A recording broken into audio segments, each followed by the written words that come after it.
ശരിയാ. അരപ്പേരി ലൂസില് ഒറ്റയ്ക്ക് വർത്താനവും പറഞ്ഞിട്ടാ വരവ്. ഇതൊരവസര. ഈ സഹാക്കിനുള്ള വക ഇയാൾക്ക് തന്നെ അങ്ങ് കൊടുത്താലോ? അത് ഞാൻ ഏറ്റു. അപ്പൊ തട്ടട്ടെ. അയ്യോ തട്ടടാവേ. അവിടം വരെ പോയത് ഓർമ്മയില്ല.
എന്നോടുള്ള വൈരാഗ്യം എന്റെ അപ്പനോട് കാണിക്കരുത് കേട്ടാ.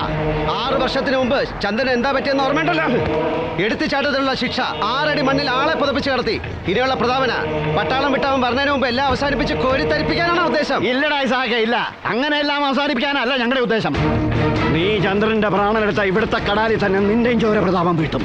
അതിന് കാരണക്കാരായ ചിലരൊക്കെ ജയിലിൽ നിന്ന് പുറത്തിറങ്ങട്ടെ എന്ന് വിചാരിച്ചിട്ടാ അവൻ നിന്നെ ഫുട്ബോൾ കളിച്ചെടുക്കാൻ ഇവിടെ വിട്ടിരിക്കുന്നത്. ഫസ്റ്റ് എന്നാ ഞാൻ കുറെ കളിച്ചിരിച്ചു കഴിഞ്ഞിട്ട് ചോരയെടുക്കാൻ കോരിത്തരിച്ചോണ്ട് മുന്നിൽ വന്ന് നിന്നോളാം. പിള്ളച്ചൻ പോവിട് പോവിട് അവനല്ലടാ ഞാനാ. കൊന്നുകളെ ഞാൻ. എങ്ങനെയുണ്ട് എന്റെ ചവിട്ട്? നന്നായിട്ടില്ലേ?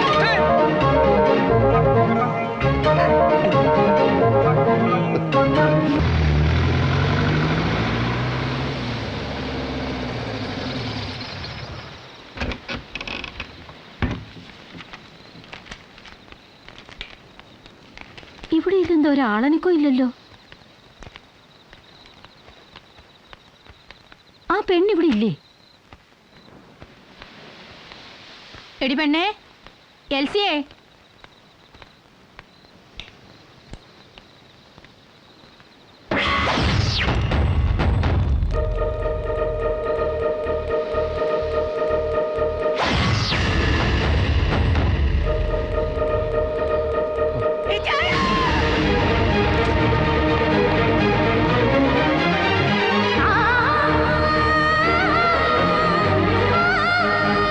എന്താ മോളെ? ആരാ നിന്നെ ഉപദ്രവിച്ചത്?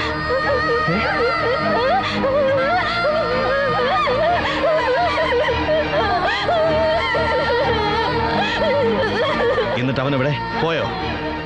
എവിടെയെന്ന്? ഞാനിവിടെ ഉണ്ട്.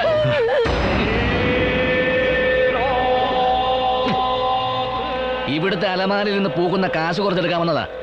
അപ്പോഴാ അവളെന്നെ കയറി തടുക്കാൻ വന്നിരിക്കുന്നത്. അതുകൊണ്ടാണ് എനിക്ക് കയറി കൈകാര്യം ചെയ്യേണ്ടി വന്നത്. സാരമില്ല, ദാ ഇത് കൊടുത്ത് നാളെ അവിടെ അങ്ങ് പറഞ്ഞു വിട്ടേക്ക്.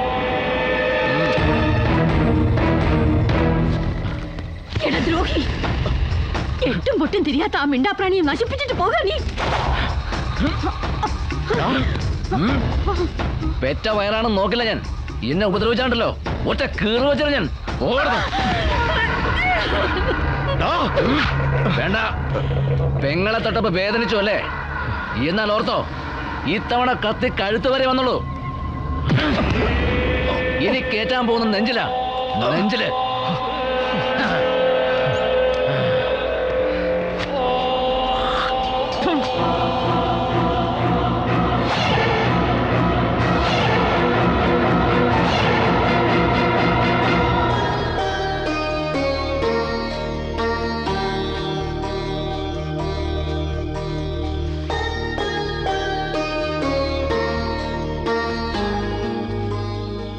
എന്താടി ഈ അസമയത്തൊരു പ്രാർത്ഥന?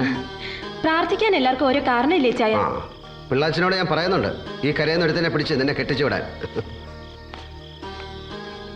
അതിന് ഈ കരയെന്ന് ആര് കെട്ടാൻ പോന്നു? ഞാൻ എഞ്ചിനീയറിംഗിന് പഠിക്കുന്നത് മീൻകൊട്ട ചുമക്കാനല്ല.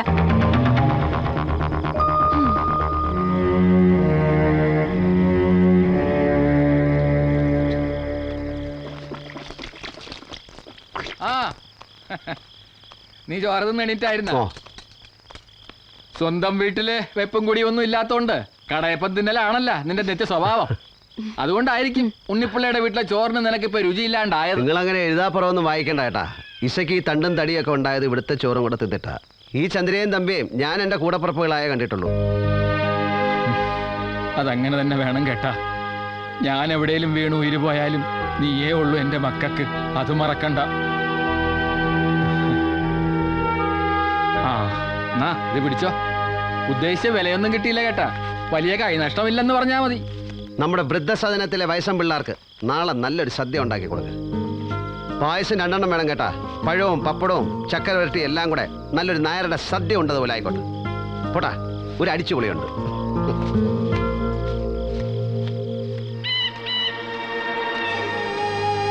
എന്താ നാളത്തെ പ്രത്യേകത? എനിക്ക് ഇച്ചായും പറഞ്ഞ ഒന്നും മനസ്സിലായില്ല. കളിയായിട്ടാണെങ്കിലും അവൻ പറഞ്ഞത് വേദനിച്ചിട്ടാടി. നാളെ അവന്റെ വിവാഹ വാർഷികമാണ്. 6 വർഷം മുമ്പ് ഞങ്ങളെല്ലാം കൂടി അവനെ കൊണ്ട് ദേവിയുടെ കഴുത്തി താലി കെട്ടിച്ച ദിവസം. പദം പറഞ്ഞാലും പറയാക്കാതെ എല്ലാം അറിയലോ കൊണ്ടേ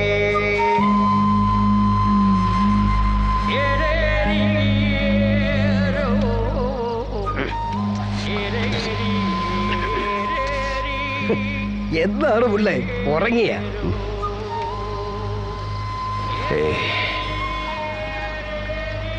ഞാൻ അവളെ കുറിച്ച് ഓർക്കുകയായിരുന്നു. ആര്? ദേവിയെ. അതാരാണ് പുള്ള ഈ ദേവി? ഞാൻ ആ കഥ കേട്ടിട്ടില്ലല്ല. മരിക്കാർ ഊരു ഉലകവും തെണ്ടി ഇവിടെ കൂടിയിട്ട് 1.5 കൊല്ലമല്ലേ ആയുള്ളൂ. അതാ എൻ്റെ അവളുടെയും കഥ കേൾക്കാത്തത്. എങ്കിൽ പിന്നെ പിള്ള പറയും, കേക്കട്ടെ, കഥ കേക്കട്ടെ. മാറ്റക്കര കടാപ്പുറത്തെ ശ്രീധരേട്ടൻ്റെ 2ാമത്തെ മകളായിരുന്നു ദേവി. ആ കടാപ്പുറത്തെ ബ്യൂട്ടി ക്വീൻ.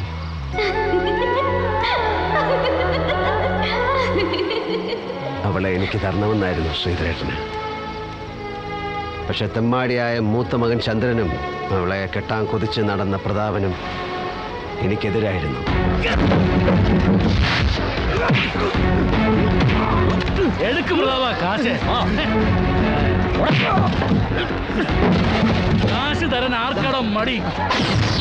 കടല് പിണങ്ങി കയറിയപ്പോ എൻ്റെ അമ്മച്ചിയോടൊപ്പം ശ്രീധരേട്ടനും മരിച്ചു.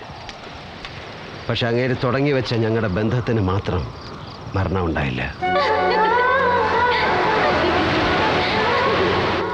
അവളെ ഞാൻ ആദ്യം കണ്ടപ്പോഴുണ്ടല്ല,